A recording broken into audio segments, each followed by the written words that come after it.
Hello friends, मैं हूं Nitin Niharika technologies से।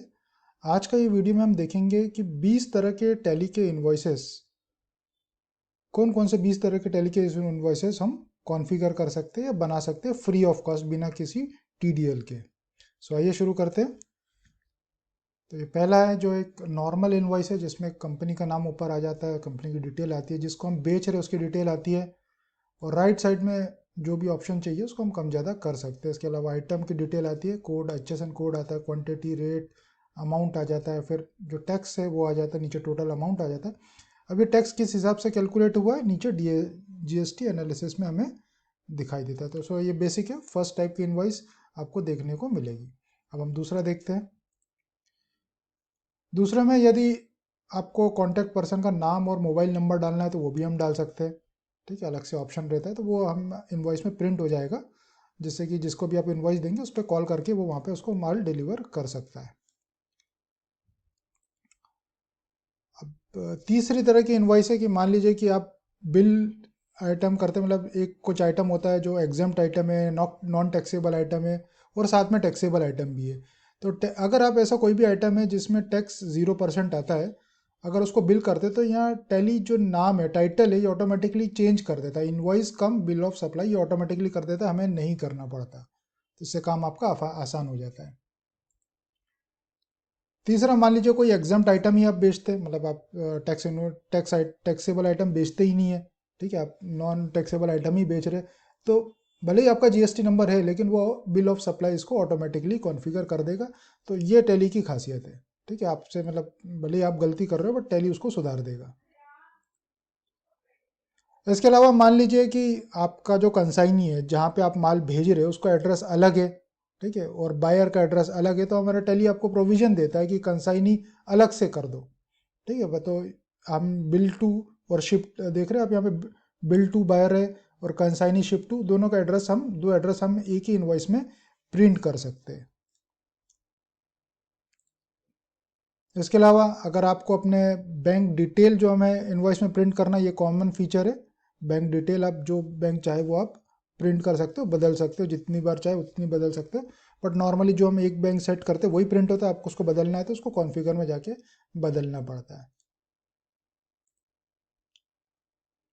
इसके अलावा हम rate inclusive of tax invoice में प्रिंट करना चाहते हैं, मतलब भाई टैक्स के साथ में क्या रेट है, तो वो भी हम इसमें प्रिंट कर सकते हैं। ई वे बिल अगर आप जनरेट करते हो तो टैली से ई वे बिल भी जनरेट हो जाता है, और ई वे बिल नंबर यहाँ पे ऑटोमेटिकली प्रिंट होके आ जाता है, या आप अपने हाथ से भी यहाँ पे ई वे बिल नंबर, अगर आप बाहर से ई वे बिल जनरेट करते हो, मैनुअली ई वे बिल जनरेट करते हो, तो यहाँ पे ई वे बिल नंबर अपने हाथ से आप डाल सकते हो। अब नवा हम देख लेते हैं। नवा इसमें क्या है, with declaration terms and condition as per net, मतलब अगर आपको अपनी कंडीशन जो भी कुछ रखनी है कि गुड सोल्ड रिटर्न नहीं होता, इंटरेस्ट चार्ज होगा, या कुछ भी आपको जो कंडीशन रखनी है वो आप यहाँ पे डिक्लेरेशन में हम डाल सकते हैं। ये कस्टमाइज आप कर सकते हैं। इसके बाद 10वें में हम देख लेते हैं, GST रेट का कॉलम अगर आप चाहो तो हम यहीं पे डाल सकते हैं। वैसे तो नीचे आता ही है, अलग से टैक्स एनालिसिस आता है, बट ये डालने से क्या होता है कि हमारा आइटम की जो विड्थ है वो मतलब छोटी हो जाती है। तो हम ऑलरेडी जब यहाँ पे टैक्स एनालिसिस है तो हमें इसकी ज़रूरत नहीं है, बट कई बार ऐसा रहता है कि कौन सा आइटम किस रेट में जा रहा है हमें यहीं पे दिखाना है। अब ये हर कोई पढ़ना नहीं जानता टैक्स एनालिसिस का, तो हम यहाँ पे भी डाल सकते हैं। और ये 11वें नंबर का, इसमें हम अगर आइटम के डिस्क्रिप्शन को डालें, आइटम मतलब additional description of stock item, कुछ इस आइटम के बारे में कुछ लिखना चाहते हैं, उसका सीरियल नंबर लिखना चाहते हैं, उसका कलर लिखना चाहते हैं, या उसकी वारंटी, कुछ भी हम कोई कंडीशन है जो हमारे यहाँ पे कंडीशन में कवर नहीं हुई है उसको हम लिखना चाहते हैं, तो यहाँ पे हम दे सकते हैं। ठीक है, तो ये सब मतलब फ्री ऑफ कॉस्ट ही है, इसके लिए अलग से आपको कुछ परचेज नहीं करना पड़ता। इसके बाद 12वें नंबर में अगर मान लीजिए कोई आइटम का बैच नंबर होता है, उसकी मैन्युफैक्चरिंग डेट होती है, एक्सपायरी होती है, जैसे कि दवा की दुकानों में होती है, तो वो हम आइटम में डाल सकते हैं। आइटम में इंसर्ट करेंगे और वही डिटेल आपको यहाँ पे प्रिंट में भी आपको मिल जाएगी, बट वो इस तरीके से प्रिंट होगी। अगर आपको हॉरिजॉन्टल लाइन में प्रिंट चाहिए तो उसको लिए अलग से कस्टमाइजेशन कराना पड़ता है, बट नॉन कस्टमाइजेशन में भी यहाँ पे प्रिंट आपकी हो जाएगी। ठीक है, तो ये मतलब फ्री वाली चीज़ है जो मैं आपको बता रहा हूँ। अब 13वें नंबर में अगर मान लीजिए आपको, भाई आपको मतलब पूरा सब कुछ अलग अलग ही चाहिए यहाँ पे, जैसे क्वांटिटी हो गया, फिर इंक्लूसिव रेट भी डाल दिया हमने, अमाउंट आ गया, फिर टैक्सेबल अमाउंट आ गया इसमें, फिर सेंट्रल टैक्स अलग से, SGST अलग से दिख रहा है। ये आपको इस तरह की इन्वाइस कई जगह मांगते हैं। वैसे नीचे टैक्स एनालिसिस तो आता ही है, इसकी ज़रूरत नहीं है, बट कई जगह ऐसी रिक्वायरमेंट आती है कि हमें ऐसा अलग अलग करके दो, सेंट्रल टैक्स, IGST अगर हो तो अलग अलग हमें करके दो। तो ये अलग अलग भी यहाँ पे आपको, ये अलग अलग टोटल आपको यहाँ पे मिल जाएगा। तो बट इसमें क्या है कि लैंडस्केप में प्रिंट होता है, और मतलब मेरे हिसाब से तो इसकी ज़रूरत नहीं है, बट ये ऑप्शन है टैली के अंदर। अब चौथे नंबर में हम देखते हैं, अगर मुझे यहाँ पे देखिए ये टर्म्स ऑफ डिलीवरी है, इसको नॉर्मली हम लोग भरते नहीं है, बट मान लीजिए कि इसकी हमें ज़रूरत नहीं है, तो इससे क्या भाई, इसको अगर अपन हटाना चाहेंगे तो उसको हटा सकते हैं, इससे स्पेस आपका मतलब आइटम के लिए स्पेस बढ़ जाएगा। तो यहाँ पे मैंने इसको हटा दिया है, तो ये स्पेस थोड़ा मेरे को और मिल जाएगा आइटम वगैरह डालने के लिए। ठीक है, तो hiding terms of delivery form, तो इस तरह से मैं कई सारी चीज़ें हाइड कर सकता हूँ, but terms of delivery hide करना ही सफिशिएंट है। बाकी हाइड करने से इतना फ़र्क नहीं पड़ेगा, क्योंकि यहाँ पे भी हमारी डिटेल रहती है, तो इतनी लेंथ तो वो आपका लेगा ही लेगा। इसके अलावा आपको टाइटल बदलना है, परफॉर्मा इनवॉइस। परफॉर्मा इनवॉइस का देखिए, परफॉर्मा क्या था, हम टैक्स इनवॉइस बना रहे, बट सामने वाले से ने बोला कि भाई मेरे को इन परफॉर्मा इनवॉइस भेज दो।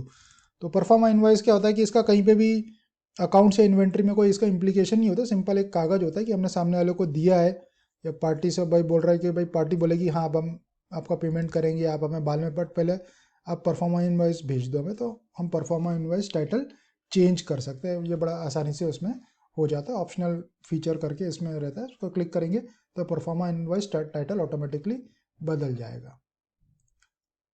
अब हम जो इनवॉइस है उसके ऊपर उसका टाइटल बदल के डिलीवरी चालान करना चाहते हैं, तो वो भी बड़े आसानी से हो जाता है। F7 करेंगे तो उसमें डिलीवरी चालान आप जो भी टाइटल लिखना चाहे लिख सकते हैं। उसी तरह से सेल्स इनवॉइस को मैं सेल्स इनवॉइस नहीं लिख के कोटेशन लिखना चाहता हूँ, तो वो भी मैं लिख सकता हूँ बड़े आसानी से। यहाँ पे बस टाइटल चेंज करना, जैसे डिलीवरी चालान का लिखा था वैसे मैं कोटेशन लिख सकता हूँ।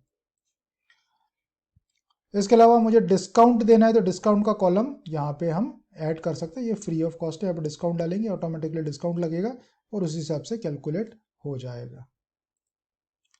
इसके अलावा मुझे डबल डिस्काउंट देना, भाई ये डिस्काउंट तो दिया ही है, उसके अलावा और भी मुझे देना, ये डिस्काउंट तो सबको देता ही हूँ मैं। कैश डिस्काउंट भी देना है तो कैश डिस्काउंट भी दे दूंगा, तो वो आपका कैलकुलेशन हो जाएगा। तो डबल डिस्काउंट के साथ आपका ये इनवॉइस बन जाएगी। अब ये आखिरी डेट है, आखिरी है, इसमें 4 तरह के डिस्काउंट मैंने लगाए, 4 लेवल, और आप कितने भी लेवल के डिस्काउंट लगा सकते हैं। एक डिस्काउंट यहाँ पे लगा दिया, फिर कैश डिस्काउंट लगा दिया, फिर होलसेल, मतलब कुछ भी आप नाम दे सकते हैं, मैंने होलसेल डिस्काउंट दे दिया। फिर कोई स्कीम का भी उसको डिस्काउंट मिल गया, ऐसे करके 2%, 1% करके। तो ये ऑटोमेटिकली क्या करेगा, डिस्काउंट काट के जो अमाउंट आएगा ना, उस पर टैक्स कैलकुलेट करेगा, उस पर उस बचे हुए पे फिर से डिस्काउंट लगेगा 2% का इस यहाँ पे, और फिर 1% का यहाँ पे लगेगा, और ये 4 लेवल के डिस्काउंट आपको मिल जाएगा। So thank you very much. So please like and subscribe अगर आपको ये पसंद आया है तो। और अगर इसमें से कोई इनवॉइस आपको नहीं बनानी आती है तो मुझे कमेंट करें, तो वो उसके लिए मैं अलग से वीडियो बना दूंगा।